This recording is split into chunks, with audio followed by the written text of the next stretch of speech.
вечер. Вечерва тема на дебатната емисија Отворено е бегалската криза и што има за тоа да кажат и да прашаат граѓаните на Република Македонија.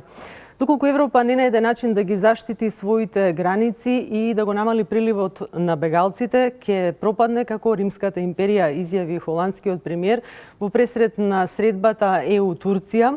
Средба од која произлезе договор Турција да ги задржи бегалците во своите граници за возврат да добие 3 милиарди евра, откочени преговори за прием во Европската Унија и безвизен режим од октомври 2016 година. Дали по бројните неуспешни обиди на Европа да стори нешто во врска со бегалската криза, овде ќе има успех. Во меѓувреме Македонија, како што знае и уме, оставена сама на себе, се обидува да се справи со овој проблем. Најпоследната информација од овој дел во справувањето со овој проблем е кревањето на жичаната ограда. Дали Македонија со тоа ќе успее да си помогне? Вечерва разговараме на овие теми. Отворено за бегалската криза во Европа и предизвиците за Македонија. Може ли Македонија да се справи со напливот од бегалци и мигранти на своите граници, додека Европа започна да ја спушта рампата?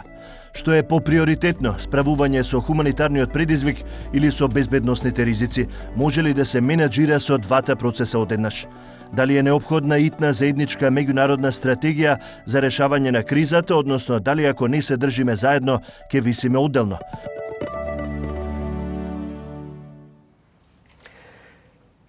Анализата на овие состојби вечерва ја прават нашите гости, господја Сузана Салиу, директорка на Центарот за управување со кризи, поранешна потпредседателка на Собранието на Република Македонија и заменик народен правобранител. Добро вечер. Професорот доктор Трпе Стојановски, професор на Факултетот за безбедност, поранешен директор на регионалната иницијатива за азил, бегалци и миграција. Мари, добро вечер. Добро вечер. И до вас. Мерсиха Смиловиќ, мерсиха, вие сте овде по втор пат, еднаш бевте во публиката, постувавте прашања, денеска ќе одговарате на нивните прашања. Значи, мерсиха, познат хуманист и активист на Легис. И Митко Кипровски, експерт за азил и миграција во Сдруженијето на млади правници и советник на проект на УНХЦР за бесплатна правна помош, еден од луѓето кои што се често на границата и помагаат во целиот овој процес на справување на Македонија со бегалската криза. Кажавме кои се двата најактуелни моменти во врска со оваа криза, која е од големо значење и во центарот на вниманието на целиот свет. Кај нас подигаме заштитна ограда. Тоа е направено врз основа на предлог на групата за проценка за ризици со која претседавате вие, господја Салиу. Може ли да кажете, да објасните подетално како жичаната ограда ќе помогне со оглед на тоа што пред неколку месеци имавте изјава дека неверојатно нема да се крива ограда, бидејќи на едно место ќе крива мезит, на друго ќе се наоѓа можност за минување, што значи можност за криминали. Ви благодарам за поканата. Мислам дека после париските случувања веќе имаме нови моменти и во безбедноста, и во ризиците, и во зголемувањето на степенот на ризик. За жал, Република Македонија се доведе во ситуација што мораше да почне со градење на ограда, на зид. Иако се уште мислам дека оградите и зидовите во 21. век не се најдоброто решение, но за жал ова е реалност и оценивме дека како група за процена и не само групата за процена, како кризен менеджмент, како управувачки комитет, како Центар за управување со кризи, дека веќе Република Македонија треба да размислува за појака безбедност во својата граница. Мотивот е безбедноста, значи сметате дека на тој начин ќе се направи безбедноста, не само безбедноста на нашата граница, безбедноста на нашите граѓани, на нашите институции, туку и безбедноста на самите бегалци и мигранти. Зошто на овој начин ќе се зајагне безбедноста, а исто така ќе се намала другите ризици, на пример за злоупотреба на мигрантите кои сакат под секоја цел да пристигнуваат во развиените европски земји. Исто така побезбедно ќе биде и за бегалците, а исто така сега овие мигранти кои под секоја цена сакат да го сменат животот, да живеат подобро, да живеат од диктатура во демократија. Значи ние не можеме сега да ги отвориме вратите кон сите нив, зашто знаете многу добро дека Република Македонија има ограничени капацитети. Вие спомнавте Република Турција, дека сега има еден нов историски момент. Турците сега веќе службените лица во Турција велат дека има нов историски момент со нив, но Република Турција е голема земја, е богата земја, е развиена земја, со јака економија и може да се соочува, но ние сме традиционално мала земја, сиромашна земја. Значи, што беше стравот? Дека ќе имаме поголем број на бегалци во рамките на нашите граници? Сите најави кажуваат дека веќе во последно време е зголемен бројот на мигрантите, порано беше поголем број беа бегалците од Сирија, Авганистан и Ирак, а сега веќе преовладуваат во бројките другите категории, мигрантските категории што доаѓаат од другите држави. И затоа мораше сега ние тука ова оградата што се гради сега ќе биде во тие најосетливите места во границата со Грција, каде сметаме дека би можело да има прилив на мигранти по илегален пат и сакаме сите да се насочат кон легален премин, кон рутата од која што се поминува. Соодветна контрола. Така, професоре, како вие гледате на ова одлука на Македонија? Па мислам дека кога ќе го коментираме ова прашање треба да тргнеме од една друга поставка. Поставувањето на огради во Европа за жал тргна и се случи од држави членки на Европската унија. И самото поставување или градење на огради има порака на затвореност, на нешто што е инертно.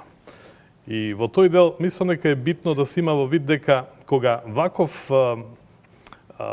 модел на оградување на граничната линија се случи спрема земји кои што не беа членки на Европската унија, со помала критика помина тој процес. Меѓутоа, кога почнаа да се подигнуваат огради и помеѓу земјите членки на Европската унија, тука веќе се доведува под сериозна проценка концептот на кој што постои Европската унија, слободниот простор на Шенгенска Европа, кој што на овој начин де факто не постои. Прашањето кое што го поставивте и подигнувањето на оградата на дел од границата помеѓу Република Македонија и Грција, сметам дека треба да се анализира од аспект на кој што и претходно беше споменато, се поставува на места на кои што се цели да се спречи нелегалното преминување на границата. Значи се постава на одредени подрачја, барем такви се службените информации кои што стигна, и тие се во функција на поголема безбедност, пред се заради поквалитетна контрола, поквалитетно менаџирање на составите на граничната линија. Сметате дека тие 60 на километри ограда кои што ќе бидат поставени нема да дозволат лесна можност за обид за илегален премин? Дефинитивно, поставувањето на ограда во рамки, во димензии во кои што тоа гледаме дека се случува, ќе биде превенција за нелегално преминување на државната линија.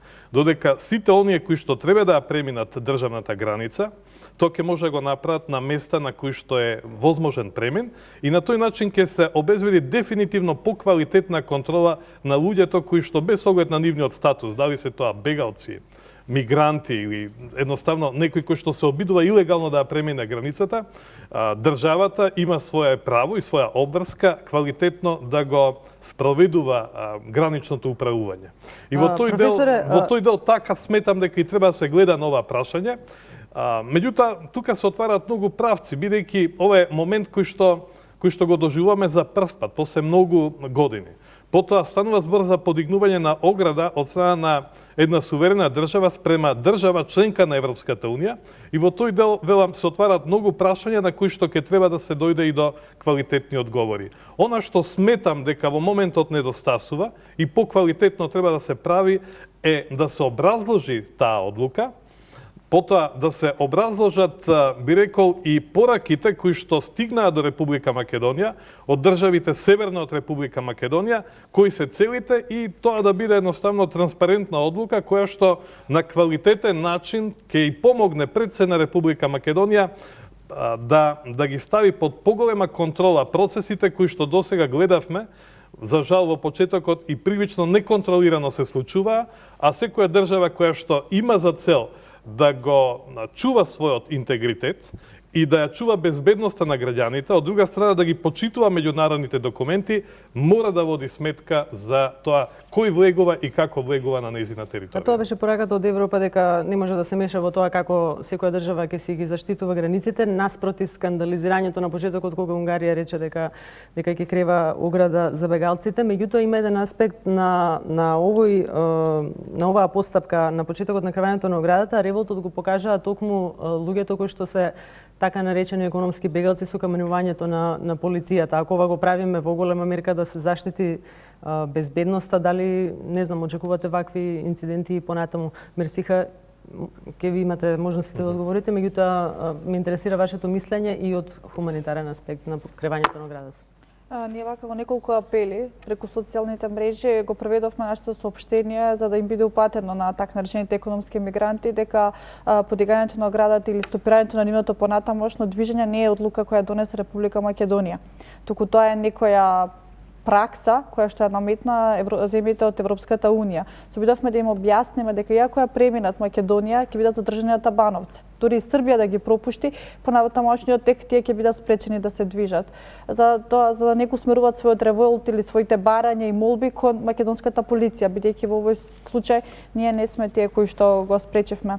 Но сепак со големо жалење ја прифативме информацијата дека ќе се поставува ограда, посебно знаејќи дека на тој начин ќе бидеме поистоветувани со Унгарија, никој не сака да биде поистоветуван, која што прва почна да ги поставува оградите на своите граници, посебно знаејќи со каква реторика Унгарија поставуваше својата ограда, значи со својата фашистичка реторика која што потребуваше премиерот, велики дека не сака муслимани во својата земја и слично. Така некако на тој сличен начин ја доживеавме и ние поставувањето на оградата. Но исто така треба да се знаат и треба да знаат граѓаните на Република Македонија дека овие бегалци или економски мигранти не им е крајна цел Македонија. Тие не сакаат да останат во Македонија. Така да како ризик, како опасност, ние воопшто ги немаме економските мигранти бидејќи тие за 3 часа ја напуштаат Македонија. Толку трае превозот со воз од Гевгелија до Табановца. Меѓутоа ризикот веројатно во проценките господја Салиу е доколку тие се пропуштат низ Македонија, а потоа застанат на некоја следна бариера, можеби ќе се вратат во Македонија. Ние одлучивме да ги селектираме мигрантите зашто не сакаме проблемот со мигрантите да се префрли на друг премин, граничен премин, на друга држава, зашто ова сега селекцијата не е наша промоција, не е промоција на Република Македонија, ова е европска политика. Ние во овој момент како дел од Европа само ги следиме европските политики. А што ќе се случува со економските мигранти? Па некои веќе, бидејќи последните информации со Цабајле, веќе економските мигранти кои што доаѓаат со семејства веќе одлучиле да се вратат и има отворено како информациони чекпоинтс во и домени од невладините организации кои му објаснуваат на кој начин може да се вратат во своите домови. Но нас повеќе не загрижува дека меѓу тие економски мигранти по дефиниција има и бегалци. Значи, кој може да каже дека во Судан е безбедно да се живее или дека луѓето кои што протестира против диктатурата на Мубарак дека тие се, значи селекцијата едноставно на основа на земјиште е спротивно на сите меѓународни конвенции, дури на Европската конвенција за човекови права, така да ако идеме by default, тоа не се економски мигранти. Која даде таа дефиниција дека сите земји мимо 3 дека секаде е мир, освен во овие 3 земји, така да повеќе е проблемот што треба да се дискутира и да се зборува со луѓето кои што се наоѓаат во тој предел. Зошто сте вие тука? Затоа требаше им се даде можност да дојдат во својата крајна дестинација и Европа нека одлучи дали се тие економски мигранти или се по дефиницијата која е поставена во 51-а се бегалци. Сите ја паметат сликата кога инженерот од Иран си ја соши устата, мислам тие се веќе некакви очајнички обиди кои што покажуваат дека се работи за сериозен проблем од кој што овие луѓе бегаат. Дали вие сметате дека оградата е правилен чекор и дали тоа ќе помогне на пример при регистрацијата на бегалците во која што сте вклучени? Први благодарам на поканата за учество во емисијата. Во голем дел би се сложил со дискусиите на претходните мои колеги во однос за подигањето за заштита на ограда. Значи, нашата организација исто го дели мислењето и ставот дека подигањето на таа заштитна ограда е пред се за безбедноста. Како на безбедноста на бегалците и на така наречените економски мигранти, така и за безбедноста на Република Македонија. Ние сме на терен, значи, од почнувањето, од почетокот на така наречената тогаш така бегалска криза, сега веќе бегалска криза. Значи, пред и донесувањето на амандманите на Законот за азил и привремена заштита. Така да самото подигање на оваа жична ограда се согласувам во најголема мера дека многу полесно ќе се врши контрола на тој проток, да кажам, на бегалци и на мигранти, односно нивна селекција, нивно профилирање и истите ќе можат оние што нормално како што кажа колешката Мерсиха, крајната дестинација не е Република Македонија, меѓутоа многу полесно ќе се врши нивна селекција во однос која е нивната крајна дестинација и претпоставувам дека сигурно во тие бегалци, во тие мигранти ќе се најдат и луѓе кои што ќе сакаат да побараат азил исто така во Република Македонија, односно ќе ја побараат меѓународната заштита. Второто актуелно случување е она што се постигна како договор вчера во Брисел, како тоа ќе влијае на овие состојби во Македонија. Ќе поразговараме околу тоа колку и воопшто има шанси тоа да профункционира како некакво решение на запирање на огромниот бран на бегалци, меѓутоа пред се да го погледнеме прилогот на колегите од 24 вести околу она што го нарече турскиот премиер Давутоглу историски ден за Турција во нејзините односи со Европската Унија, а во што Европската Унија гледа шанса за намалување на приливот на бегалци. Турција ќе добие помош од 3 милиарди евро од Европската Унија за справување со бегалската криза. Сумата која е главно наменета за бегалските кампови во Турција може и дополнително да порасне, доколку за тоа се појави потреба. Предвидена е и прераспределба на дел од бегалците од Турција во европските земји, но само во оние кои доброволно ќе се пријават. Властите во Анкара за возрат треба да го намалат бранот на илегални мигранти кои преку нивна територија во огромен број преминуваат на европско тло. Let me state clearly that we do not expect anyone to guard our borders for us. That can and should only be done by Europeans. But we expect a major step towards changing the rules of the game when it comes to stemming the migration flow that is coming to the EU via Turkey. This is not a Turkish issue. This is not a European issue. Turkey or EU are not responsible for this humanitarian crisis. But at the end of the day, we have to act together how to deal with refugee crisis. Покрај усвојувањето на акцискиот план за справување со бегалската криза на самитот на Европската Унија и Турција било разговарано и за борбата против тероризмот, зголемување на енергетската и севкупната стратешка соработка. Постигнат бил напредок и во однос на пристапните преговори за членство во Унијата, па 16 години по добивањето на кандидатскиот статус, Турција ја очекува отворање на нови поглавја кои ќе се однесуваат на економски и финансиски прашања. Turkey remains a key strategic partner for Europe, but also a candidate country of the EU. We agreed that the accession process needs to be re-energized. In relation with the accession process, the Commission is ready to make the necessary preparatory work in order to open new chapters. This will be done in the next coming weeks. Доколку се оди според планот, предвидено е наредната година да се воведе визна либерализација од страна на Европската Унија за граѓаните на Турција. Предпазлив е вокабуларот на европските авторитети при исклучувањето на овој договор. Има многу прашања за анализа околу ова прашање, меѓутоа ова е отворено, затоа ќе дадеме предност на прашањата на гледачите кои што се овде во студиото и ја повикувам Андријана Гелевска да го постави своето прво прашање.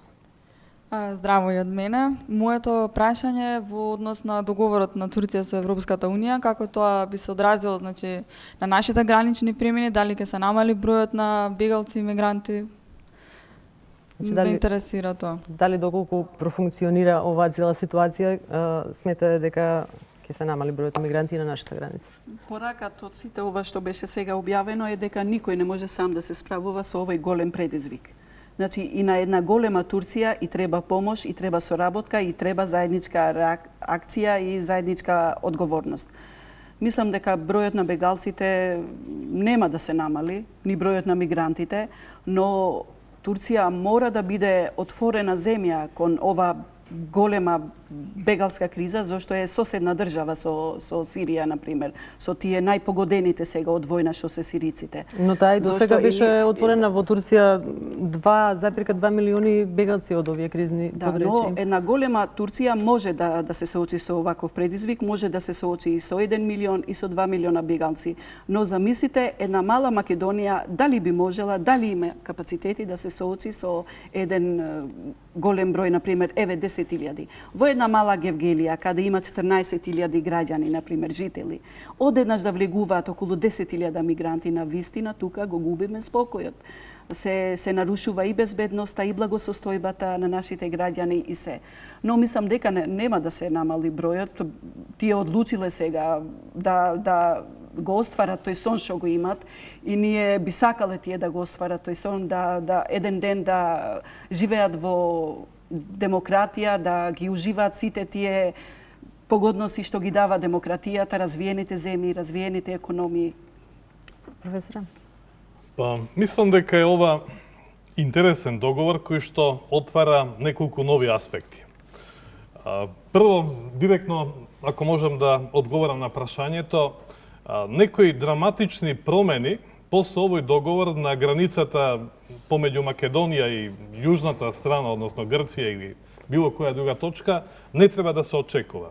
Од причина што ние и не знаеме кој е интензитетот со кој што ќе продолжи овој екзодус.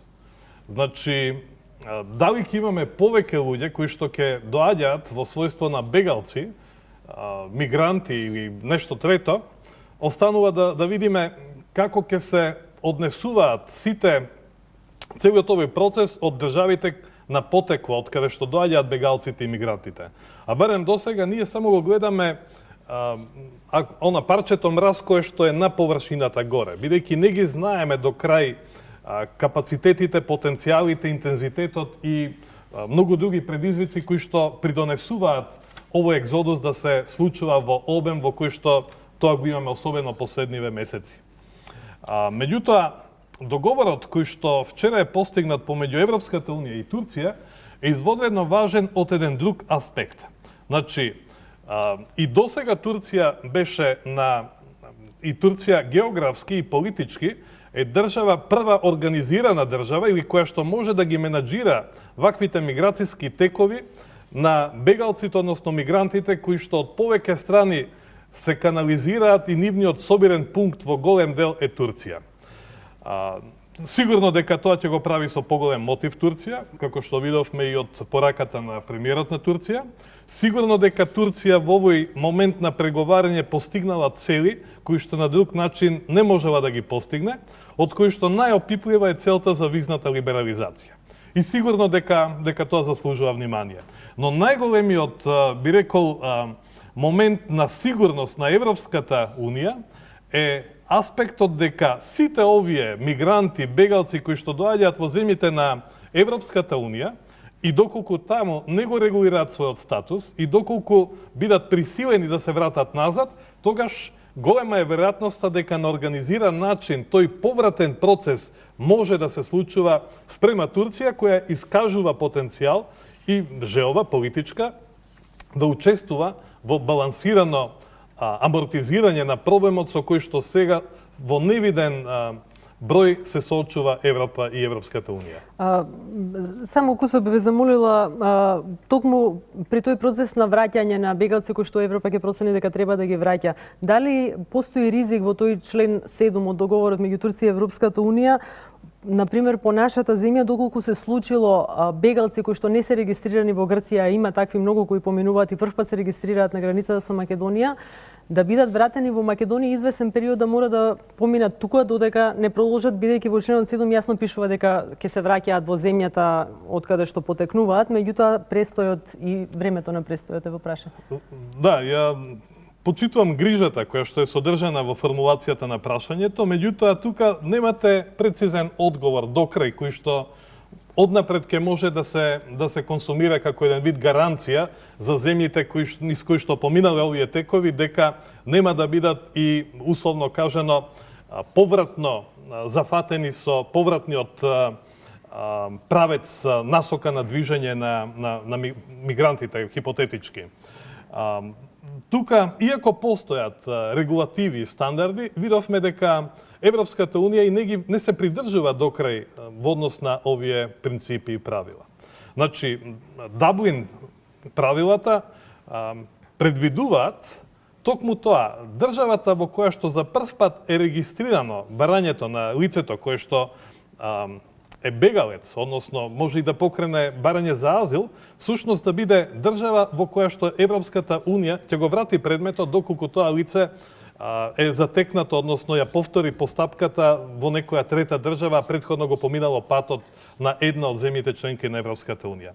И тоа непочитување во моментот се должи пред се од, би рекол, хаосот, од огромниот број со кој што Европа се соочува со ваков вид на граѓани.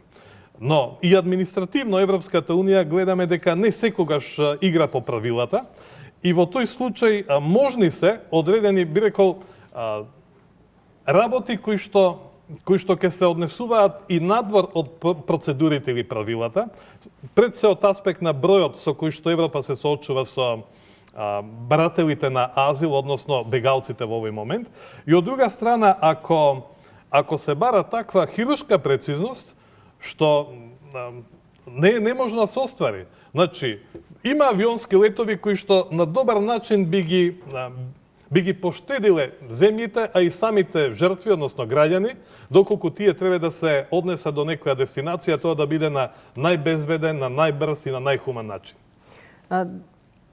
Се обидуваше Европа и претходно многу пати да направи нешто во врска со бегалската криза, тешко одеше тоа и квотите на распределба на бројот на бегалци едноставно не се придржуваа земјите до поставените квоти кои што требаше да ги примат како број. Имаше и самит со земјите од Западниот Балкан. Значи, не можеме да бидеме сигурни дека ќе успее овој договор и ќе направи некакво придвижување во состојбите, но што е вашето очекување?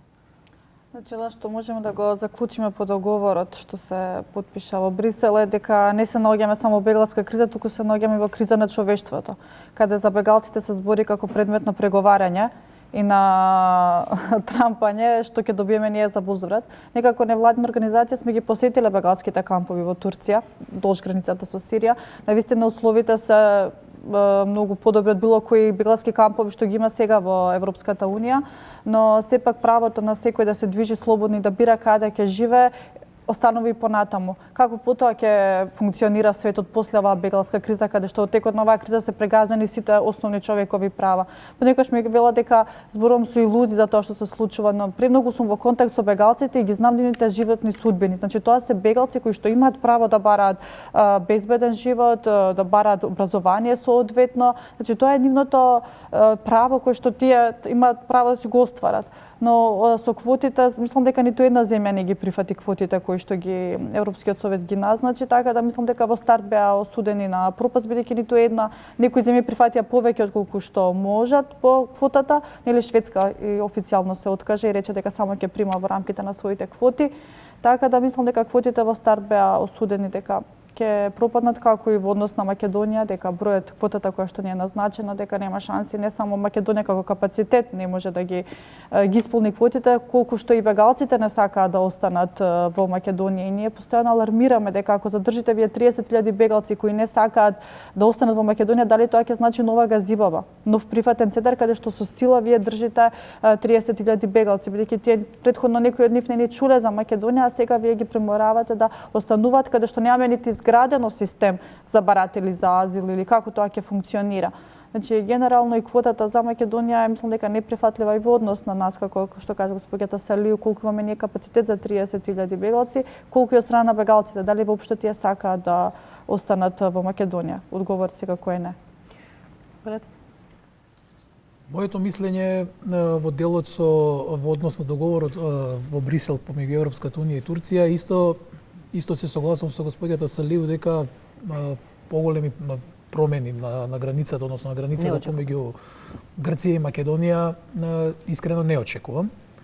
Бидејќи од сите најави што ги имаме, од сите контакти што ги имаме и со невладините организации со кои што соработуваме и со кои што комуницираме во регионот, и сите информации што ги имаме од сите UN агенции кои што се на терен, бидејќи нашата организација е во однос имплементинг партнер на Канцеларијата на Високиот комесаријат за бегалци УНХЦР.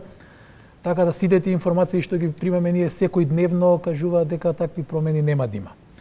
Во однос се согласувам и со колешката Мерсиха дека апсолутно ни една држава, па ни Република Македонија нема право да им го ограничи правото на бегалците и на мигрантите да се движат слободно и да идат во таа потрага по помирен и по достоинствен живот.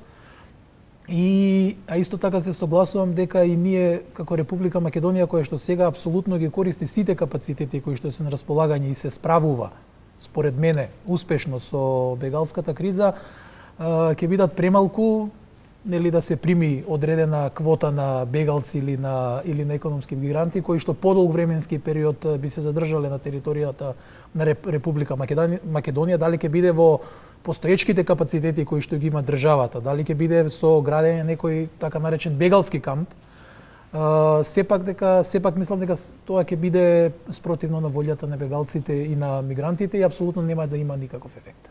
УНХЦР е една од организациите која што инсистира на формирање на таков капацитет, но мислам дека ќе позборуваме малку повеќе за тоа подоцна, одиме на прашањето на се работи за голема бројка, се работи за милиони бегалци. Ние и да направиме нешто такво, на пример, од 30.000 максимално, нема да го решиме проблемот. Ние сите се занимаваме со последиците, сите знаеме дека.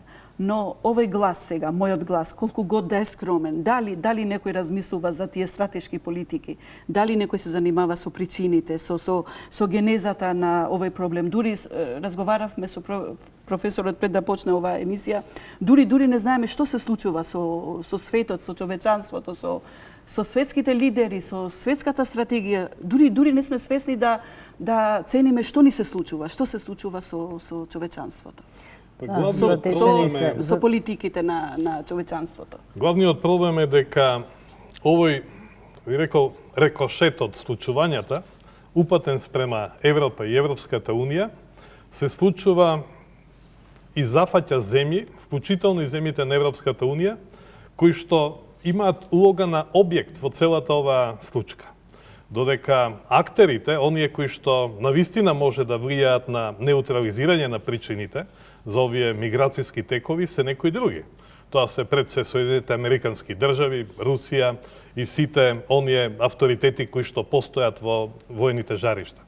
Значи, додека постојат војни немири, ќе се очекуваат вакви бранови. Меѓутоа, дали тоа ќе има тенденција на намалување или ќе продолжи и да ескалира, тоа се работи на кои што во моментот Европската Унија, предпоставам дека ги следи, се обидува да ги анализира, меѓутоа начинот на кој што се справува е овој. Прилично нефункционален, меѓутоа многу е ограничен просторот, прашање и дали што друго можеше да се преземе, а не е преземено.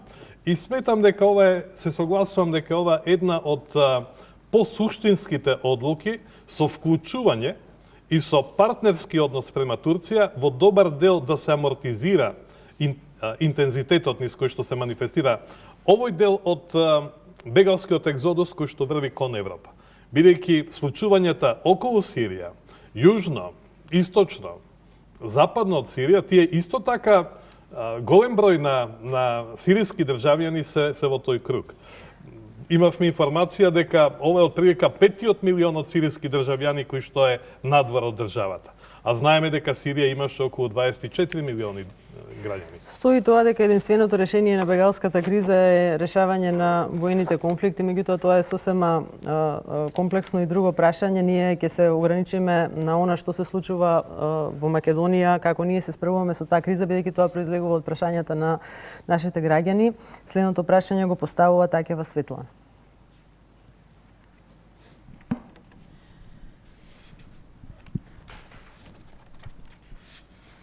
Здраво. Секако дека Европската Унија има инструменти со кои ќе се справува со бегалската криза, но зошто Република Македонија е оставена да биде вжештен костен во така наречената одбрана на Европа од бегалците? Предпоставувам тука може да влезе под прашањето зошто е оставена сама да се справува со овој проблем.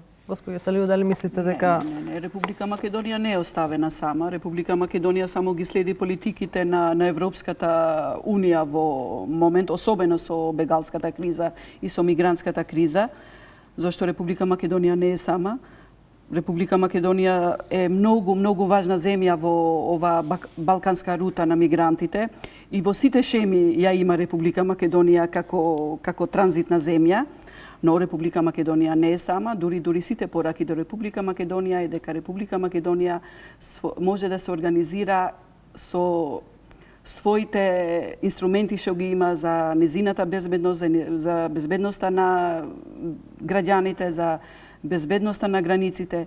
Ние преговараме сега со сите институции на Европската Унија и сме ги доставиле сите наши барања, наши трошоци, следните наши барања, зашто има голема посветеност од страна на институциите, само да знаете на терен колку... Господи Салиу, значи ние зборуваме сега дали е Република Македонија оставена сама во справувањето со проблемот, не дали е Република Македонија дел од политиката на Европа во решавање. Ве молам, дозволете, значи на Република Македонија во неколку наврати беа ветени средства кои што треба да се употребат за справување со овој проблем. Тие средства никогаш не дојдоа. Во повеќе наврати, во повеќе средби, председателот на државата јасно го искажува тој револт, велејќи дека Македонија досега потружи 10 милиони евра на справувањето со бегалската криза и дека е потребна помош. Ако ми дозволите и да го цитирам, значи вели баравме од Унијата и опрема за регистрација на мигрантите и на бегалците и опрема за надзор на државната граница, не добивме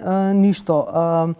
Од друга страна, поставени сме во една позиција Грција да дава забелешки дека Македонија на своја рака прави некакви селекции на тоа кого ќе пушти, кого нема да го пушти преку границата, да не реагира кога ќе се случи каменување на македонската полиција. Од тој аспект, дали вие сметате дека ние можеме да очекуваме, ако велите дека имаме добра комуникација, некаква помош во справувањето со бегалската криза? Апсолутно, ние имаме помош и ќе имаме помош.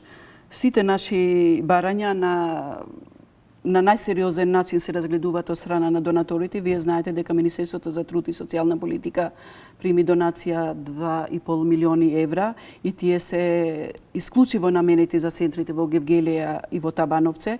Ние сега, дури како и Центар за управување со кризи, имаме наши барања доставени до европските донатори, до светските донатори и тие се разгледуваат на најсериозен начин, но поради процедурите, полесно е да се даде помош на една невладина организација, на една хуманитарна организација, отколку на една држава, поради тоа, но на најсериозен начин се разгледуваат од страна на донаторите на Европската Унија. Не сме сами во ова. Ние сега со сите партнери соработуваме, сите агенции на Обединетите нации действуваат на терен, сите хуманитарни организации, Европската комисија, секој ден имаме средби со нив за нашите барања, за нашите трошоци, зашто на вистина од страна на Република Македонија има голема посветеност, големи ангажмани има на институциите. Дури спомнав пред да почне емисијата дека кај нас како Центар за управување со кризи дури трпат некои проекти поради ангажманот што ги имаме со кризата со бегалците и со мигрантите. Професор? Само да подсетам, значи ескалацијата на овој екзодус ни се случува интензивно од август оваа година. Постигнат е некој максимум и тој се одржува. Меѓу 5, 8 до 10.000 луѓе кои што во текот на 24 часа доаѓаат во Република Македонија. Во однос на ова прашање, Европската Унија за прв пат со земјите од регионот, значи оние земји кои што не се дел од ЕУ, а се дел од Европа, како што се сите земји од регионот, или наречен Западен Балкан, направи еден од првите политички состаноци беше во Луксембург во текот на октомври и веднаш потоа следуваше состанокот на највисоко ниво на претседатели на држави и влади, одржан на 25 октомври оваа година во Брисел, кога би рекол, слушнавме и видовме еден организиран настап од страна на Европската Унија во која што се интегрирани сите земји на Балканската рута и тоа е првиот знак дека Македонија е интегрирана, барем првично, во мерките и активностите кои што се случуваат. Меѓутоа, географски Македонија ја има таа среќа или несреќа да биде обкружена со соседите кои што се, и во однос на статусот што го има Република Македонија, исто така не можеме да негираме дека земјите од Европската Унија, кои што се членки внатре во структурата на ЕУ, имаат поинаков, би рекол, привилегиран статус во однос на земјите кои што не се членки на Европската Унија, а на идентичен начин или приближно исто се соочуваат со проблемот и со предизвиците од оваа миграцијска криза. И во тој дел, секако дека потенцијалите на Европа можеа да се движат и во друга насока, на поорганизиран начин Европската Унија да ја обезбеди интеграцијата од сите партнери, вклучително и од земјите кои што не се членки на Европската Унија, за да на покоординиран, похармонизиран начин се регулираат, се амортизираат проблемите со кои што, за жал, секоја земја повеќе одделно, отколку интегрирано се соочува со проблемот со бегалците и со мигрантите. Бидејќи многу ќе беше поефикасно и покорисно ако се инвестираше и се направеа единствени центри за регистрација на бегалците и мигрантите во моментот кога тие пристапуваат во Европската Унија. Тоа е географски, тоа е Грција. Значи, многу од проблемите кои што понатаму парцијално се случуваат, вклучително и на подрачјето од Грција спрема Република Македонија, ќе можеа да бидат надминати, ќе можеше да се говори за поголема синергија, за помали трошоци, а за поголема ефикасност и постоење на некои, би рекол, со поголем степен на веројатност бази на податоци кои што можеа да се користат, но тоа се уште не е постигнато. Така што тоа говори за одговори на дело на прашањето зошто Македонија е соочена со ова обкружување и треба да се справува на сега. Значи, ние немаме голем избор. Тука е географски, таму каде што е Македонија, не може да се поместува. Но, може да се убедуваат нашите пријатели и партнери дека ова преголем проблем за Македонија и дека тука мора со поголема солидарност да се настапува во однос на проблемите со кои што се соочува Македонија, вклучително и прашањето ова што сега е актуелно со економските мигранти кои што Македонија ги идентификува и ги држи на граничната линија. Бидејќи тоа не е желба на Македонија или не е одлука на Македонија, но Македонија географски се наоѓа тука, веројатно Грција со оглед на нејзината конфигурација и не може да прави некои по-селективни, по-рационални евиденции, бидејќи тоа и не е можно, но она што го прави Македонија сега да биде во еден глас споменато од сите пријатели или партнери, од Словенија па надолу и пошироко ако има и други земји, и уште повеќе она што Македонија сега без своја вина го плаќа, тоа е блокадата на границата и пенали, односно раскинување на економски договори на партнерите од Македонија, затоа што не може да ги пласираат своите производи спрема Солунското пристаниште и обратно да ги користат ресурсите кои што треба да дојдат. Значи, таа цена и останува да ја плати Македонија, а недостасува таа солидарност. И тука е умешноста на нашите политичари, на нашите бизнисмени да побараат во еден глас да се говори за овие прашања и да се обезбеди, би рекол, поголема заштита или поенергичен настап каде што ќе се најде одговор за овие проблеми кои што за жал Македонија е на првата линија и ќе продолжи да ги чувствува и да ги плаќа. Господи Салиу, велите дека Центрот за управување со кризи и останатите тела кои што се занимаваат со ова прашање се многу посветени на менаџирањето секојдневно на приливот на бегалците. Колку успевате? Како успевате да се справите со овој проблем во светло или од аспект на она што денеска како констатација го изнесе народниот правобранител кој со неговата австријска колешка го посети кампот во Гевгелија и кој рече дека условите за бегалците се несоодветни, а таа дополни дека безбедносните процедури околу границата не оправдуваат кршење на човековите права на бегалците. Значи, тоа се вака едни сериозни забелешки за тоа како ние успеваме да ги контролираме работите и би сакала и да го слушнем и ставот на луѓето кои што се постојано на граница околу ова прашање, се разбира, професор. Мислам дека Република Македонија за овие 3 месеци од кога беше прогласена кризната состојба направила елементарни базични права хумани права за бегалците и за мигрантите. Зошто во Гевгелија е почнато од едно, како да се каже, од една дива просторија, без ништо е почнато, од едно каменци така е почнато, а веќе имаме живеалиште. Таму веќе живеат луѓе, таму веќе се живее, се јаде, се третираат луѓето, се лекуваат, значи тоа е најосновните човекови права Република Македонија ги овозможува и ги гарантира. Денеска ја слушнав дека бил на посета нашиот омбудсман со омбудсманот на Австрија. Значи омбудсманот секаде во Европа е најлегитимниот заштитник на човековите права и можеби омбудсманот гледа нешто што ние како институции, како државни институции, како хуманитарни организации, како невладини организации не го гледаме или па го гледаме па не можеме да го постигнеме поради немање на капацитети, поради немање на финансиски средства, поради... Јас мислам дека цело е кога има се, значи центарот во Гевгелија, во Табановце се отворени центри, секој може тамо да влегува, да ги оценува состојбите. Ние ова го правиме со бегалците, со очувањето со нив на најтранспарентен и на најдобар и на најхуман начин. Ги уважите ли забелешките на омбудсманот, ке преземете ли нешто и што? Апсолутно, сега мислам дека тие забелешки секогаш се добредојдени, секоја критика е добродојдена, но мислам дека во овој момент со овие капацитети што ги имаше Република Македонија го прави најхуманото за бегалците и за мигрантите. А можеби има и грешки, можеби има и пропусти, можеме уште подобри да бидеме, али сето тоа во хармонија со нашите капацитети и можности. Хвала. Значи ние секојдневно сме во транзитниот центар кој што конечно доби назив транзитен центар. Во Гевгелија интересно што спомена професорот, август го спомна како месец каде што најголем број на бегалци се детектирани, но всушност август е месец каде што се прогласи нели кризната состојба, кога интензивно се вклучи организациите.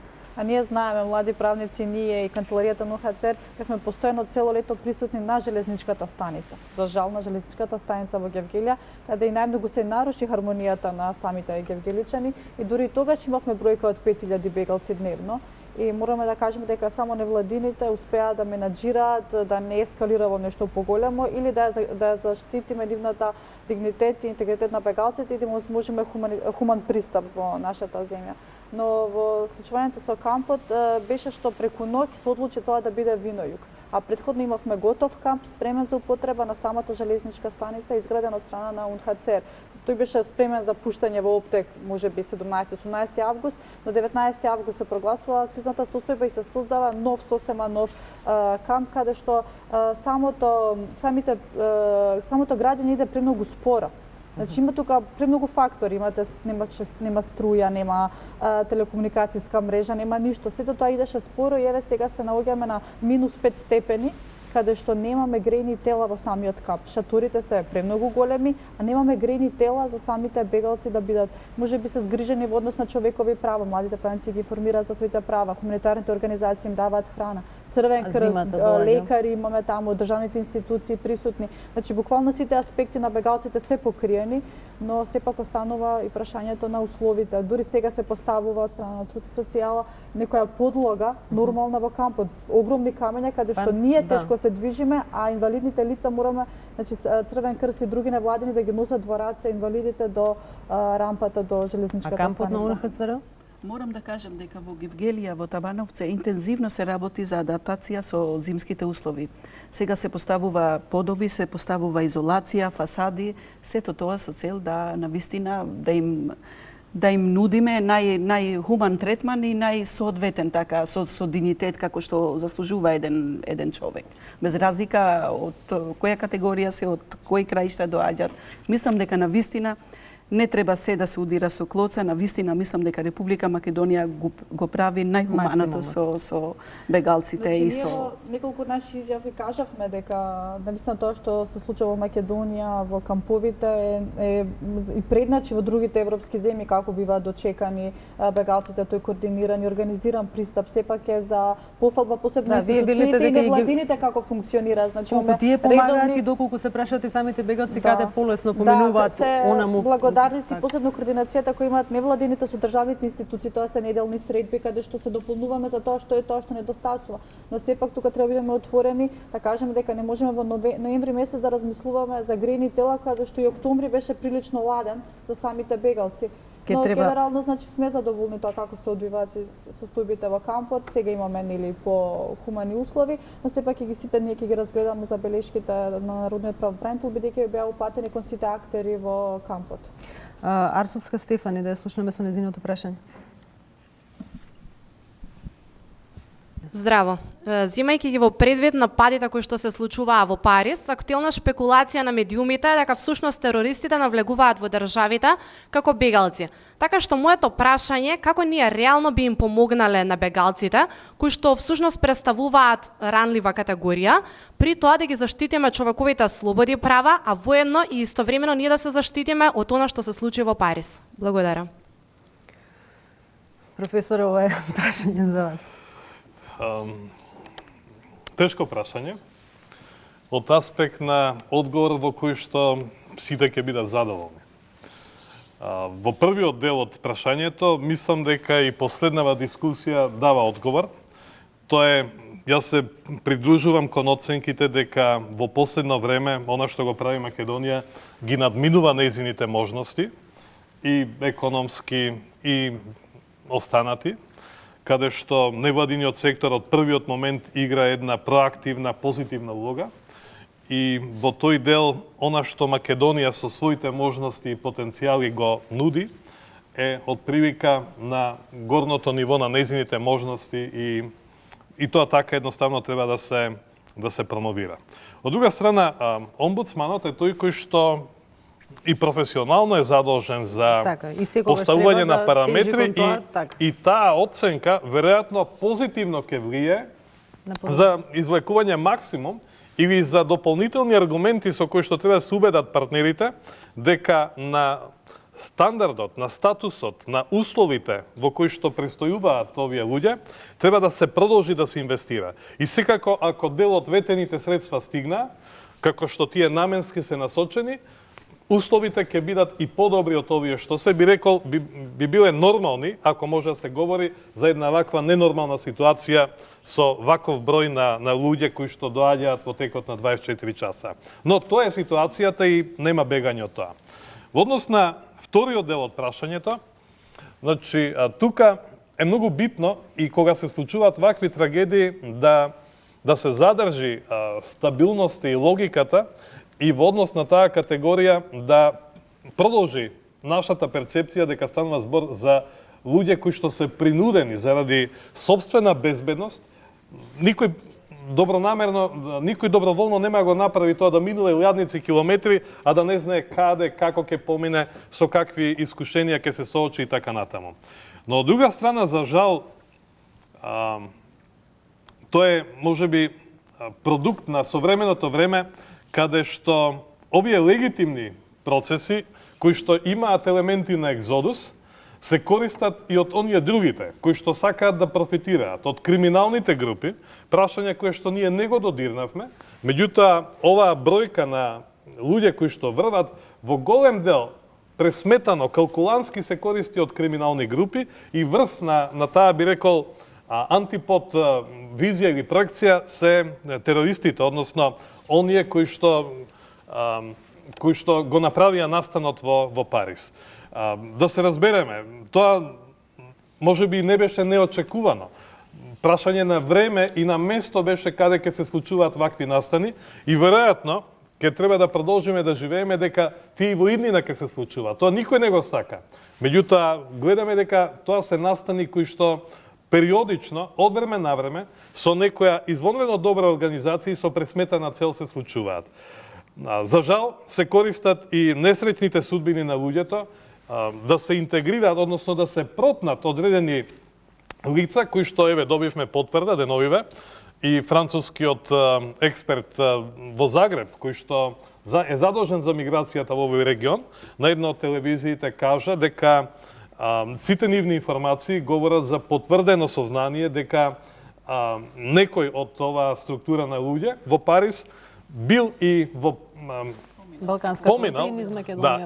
Да, иако тука треба многу внимателно да се оди, затоа што една хипотетички представена ситуација не значи дека е и потврдена. Имајќи во предвид во кој обем се користат фалсификувани исправи, во кој обем се случуваат, би рекол, состојби во кои што покрај вистината и од страна на терористите се протнуваат и невистинити моменти со цел нивната порака или нивната приказна да биде поатрактивна, да биде попродорна, да достигне и до некои места каде што тие имаат пресметена цел таа информација да стигне. Значи, дали има начин да се контролира тоа? Пораката е се слушна ова стравување во светот по настаните во Париз, дури и од некои државници, меѓутоа после тоа стигна една порака дека тие две работи мора да се разграничат. Бегалците бегаат од терористите, не се терористи, но треба да се најде начин да се разграничат. Значи, јас сум убедена дека 100% на сигурност никогаш нема да имаме дали поминал човек поврзан со тие структури или не, бидејќи се потребни сериозни безбедносни предиспозиции. Затоа повеќе знаете вие, дали имаме доволно соработка со другите служби, дали имаме доволни предуслови за контрола, колку можеме повеќе да направиме да не пропуштиме и вашето мислење, ќе сакам да го слушнам, бидејќи овие состојби кои што ги следиме веќе 5, 6 и повеќе месеци интензивно, покажуваат дека многу од безбедносните проекции на Европа и на државите во Европа се покажаа дека немаат своја употребна вредност. Или не се ефикасни во обем во кој што кога се дизајнира, има за цел да постигнат поголемо ниво на безбедност. Но, она што дефинитивно мора да се подобри е квалитетот на контрола на граничните точки, на граничната линија, потоа, квалитетот и техничките средства со кои што ќе се прави оваа контрола, без дополнително да се додирнува во човековите права и слободи, во човечкиот интегритет. Меѓутоа, тука е многу тешко да најдете баланс помеѓу стандарди кои што ќе ви говорат за некакво ниво на безбедност, а од друга страна брзина на преминување на државната граница, она што значи поддршка на економските текови и така натаму, каде што соработката помеѓу службите мора да биде поквалитетна, каде што од овие случаи сите мора да научат, меѓутоа и многу брзо наученото да го вградат во методологијата на работа и да соработуваат. Тука пред се соработката се однесува помеѓу разузнавачките потенцијали на државите и пред се оние кои што имаат надлежност да ја обезбедуваат регионалната соработка и уште повеќе меѓународната соработка. Мислам на Frontex, на Европол, на Интерпол. Составите покажаа дека некои регионални структури не се снајдоа најдобро или потенцијалот на предизвикот беше толку голем што едноставно тие се креирани за некои поинакви работи и не ја почувствувавме динамиката, односно активноста на регионалните тела кои што во голем број беа формирани, особено по распадот на Југославија, вклучително и специјализирани структури од регионален карактер за справување со миграцијските состојби во регионот. Александар Ташковски го има прашањето за господинот Кипровски.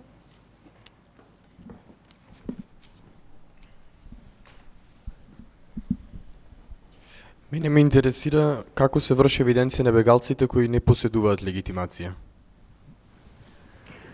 Објаснете ни малку по-детално оваа ситуација за гледачите да добијат една представа. Значи, има одреден број на бегалци кои немаат никаква документација, можат ли тие воопшто да влезат, како ги идентификувате, како имате ли контрола врз преминувањето на границата со фалсификувани документи, на кој начин се врши таа идентификација на пред да се обидам да дадам одговор на прашањето, би сакал само да напоменам една информација дека нашата организација имплементира проектот 2010 година со УНХЦР со баратели насил. Значи, ние уште пред 5 години сме се сретнале со проблемот за идентификација на барателите насил. Нашиот тим во Гевгелија број 26 луѓе, од кои што 12 се така наречени data entry clerk, односно тоа се 12 луѓе кои што помага во соработка со граничната полиција ги пополнуваат намерите за односно документите за искажување намера за поднесување барање за азил. Потоа на терен имаме 4 така наречени теренски правници, кои што 24/7 се во прифатниот центар Винојук и ја даваат целокупната информација во однос на постапката и на заштитата која што ја пружа Република Македонија. Кога на оваа бројка ќе ја додадеме и бројката од 10 преведувачи, од арапски, од фарси, од пашту, значи од наречјата од кои што се поголемиот дел на бегалците и на мигрантите, можеме да дојдеме до заклучок дека се прават максимални напори за идентификација и за профилирање на тие луѓе.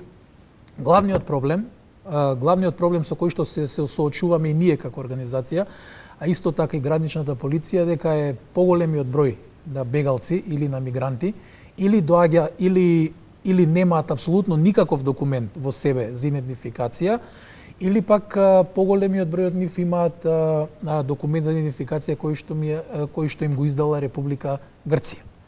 Многу е мал бројот, односно и според нашите статистики и според праксата која што е, многу е мал бројот на бегалците и на мигрантите кои што поседуваат или патна исправа или некоја идентификациона исправа од земјата на потекло.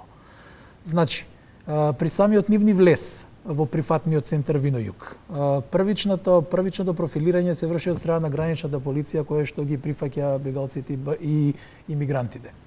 Нашата улога е во делот, сега на нашето здружение, во делот на пополнувањето на намерите, додека преведувачите и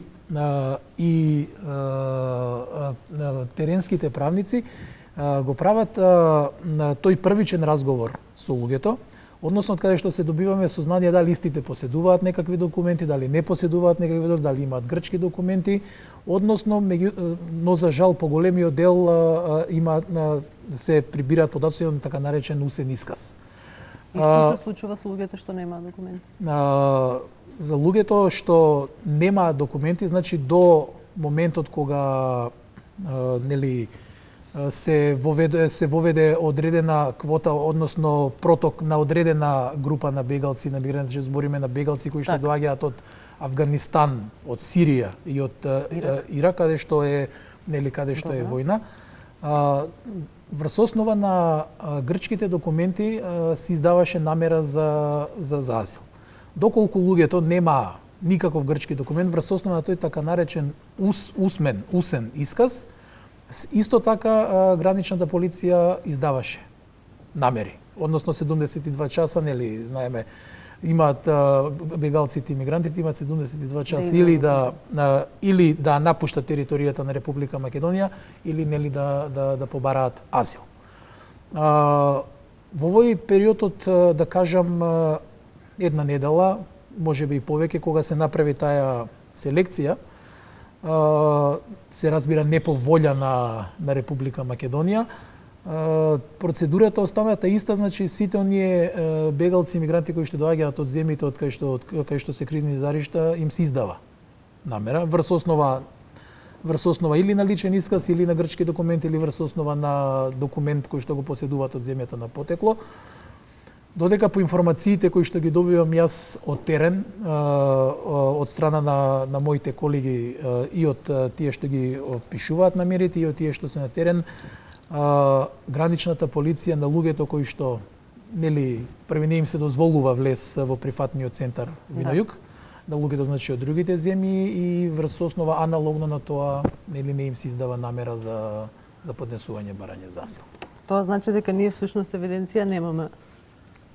Не 100% евиденција мораме да признаеме дека не постои. Дури не постои и во најсофистицираните методи што ги имат 100%, апсолутно се согласувам дека 100% евиденција многу не постои. мина доаѓаат, зашто поминуваат низ тешка рута, судбинска рута, е тоа тешка рута, кога поминуваат низ турски мориња, низ грчките мориња, ги губат не само документацијата, и парите, и ние тука се правиме, мораме да им веруваме. Немаме друг начин. Друг избор нема. Мора да им се верува, а на тие што останале и без пари, мораме да им помогнеме бесплатно да бидат превезени.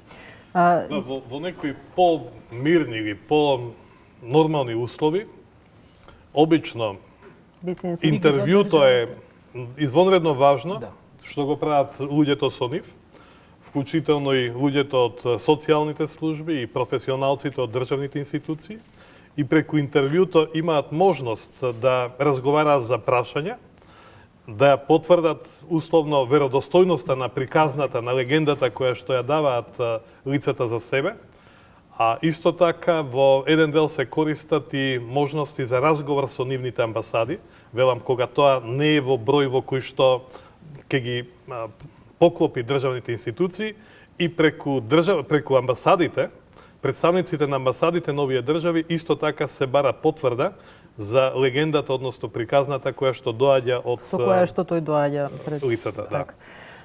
Господја Салиу, и сите вие почитувани гости би ве замолила сега во кратки црти да направиме еден завршен круг за тоа како се подготвуваме за зимата и за престојот на бегалците и нивното транзитирање низ државата. Ќе ни кажете вие, вас Мерсиха ќе ве замолам да ни кажете што мислите дека треба подитно да се направи и што можеме да очекуваме во наредниот период. Можеме ли да направиме една проценка уште колку долго ќе трае ова бегалска криза? За жал ќе одговорам најпрви на ова последното прашање. За жал сите информации, сите показатели кажуваат дека ова би можело да трае.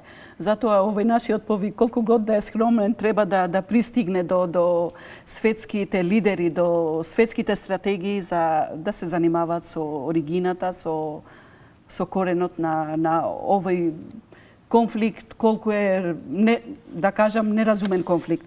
Инаку јас интензивно се работи на усогласување со зимските услови во двата центра, и во Гевгелија и во Табановце, но јас пред овој млад аудиториум сакам да кажам една порака така.